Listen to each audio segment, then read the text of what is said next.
হয় নহয় সেইটো আইডেণ্টিফাই কৰিব পৰা নাই ইয়াতে বাহিৰতে অলপমান কিবা কিবি অলপ কেচিং হৈছিলে কিন্তু ভিতৰত পুলিং ভিতৰত কোনো ধৰণৰ একো ধৰণৰ অসুবিধা হোৱা নাই প্লাছ আমাৰ ইয়াতে ছেক্টৰ অফিচাৰ তেখেত পুলিং ভিতৰত আছিলে পুলিং হৈ আছিলে তাত কোনো ধৰণৰ আপোনাৰ কোনো ধৰণৰ মেল প্ৰেক্টিছ একো ধৰণৰ হোৱা নাই আমাৰ পুলিচৰ পাৰ্চনেল আছিলে আমাৰ ছেক্টৰ অফিচাৰ আছিলে ময়ো আহি পাইছোঁ অচি চাহাব আহিছে PhD প্ৰফেচনাৰগৰাকীও আহিছে ইয়াতে গোটেই এতিয়া প্ৰশাসনৰ কটকটীয়া কণ্ট্ৰলত আছে এতিয়া আপোনালোকৰ এতিয়া আমি এনশ্যোৰ কৰিম যে কোনো ধৰণৰ ইয়াত অসুবিধা হ'ব নালাগে আৰু বৰ্তমান চিটুৱেশ্যনটো স্পেচিফাই কৰিবলৈ আমি দুজন মানুহ ইনজিয়ৰ্ড হৈছে তেখেতক ততাদূৰকৈ আমি পঠিয়াই দিছোঁ মেডিকেললৈ তাত মেডিকেলত তেওঁলোকৰ ট্ৰিটমেণ্ট হ'ব আৰু বাকী ইয়াত যিমানখিনি বস্তু আমি এনশ্যোৰ কৰিবলৈ আছে ল এণ্ড অৰ্ডাৰ সেইখিনিৰ কাৰণে পুলিচ প্ৰশাসন দুয়োটাই মিলি আমি চেষ্টা কৰি আছোঁ চ' গতিকে আপোনালোককো আশা কৰিম যে আপোনালোকেও অকণমান বস্তুটো কোঅপাৰেট কৰে আৰু মানুহখিনিক অকণমান স্পেচিফাই কৰিবলৈ যাতে সহায় কৰে ধন্যবাদ কি কয় পলিং ধুনীয়াকৈ পলিঙত একো ধৰণৰ একো উল্টা পুল্টা হোৱা নাই পলিঙৰ ভিতৰত আমাৰ মানুহ আছে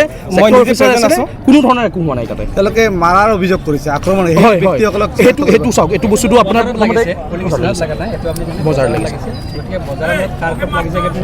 আমি জানো যে দুজন মানুহ বা তিনিজন মানুহ যদি মাৰপিট হৈছে এজ পাৰ এফআইআৰ ব্যৱস্থা হ'ব যিটো এফআইআৰ হ'ব সেইমতে ব্যৱস্থা হ'ব এইটো তদন্ত কৰা হ'ব এতিয়ালৈকে আমাৰ এফআইআৰ কৰা নাই ইনজুৰ্ড বুলি কৈছে আমি ইনজুৰ্ড মেডিকেল পঠাইছোঁ ঠিক আছে মানে বাকী পলিং প্ৰচেছত কোনো বেকআপ জন্ম নাই বাকী কাৰোবাৰ ইণ্ডিভিজুৱেল কিবা আছে সেইটো এজ পাৰ এফআইআৰ আমি ব্যৱস্থা ল'ম পুলিচটো চবতে আছে পুলিচত 2 মিনিট 1 মিনিট দেৰি হ'ব পাৰে কিন্তু বজাৰেতো নাই এইটোতো বজাৰত মাৰপিট লাগিছে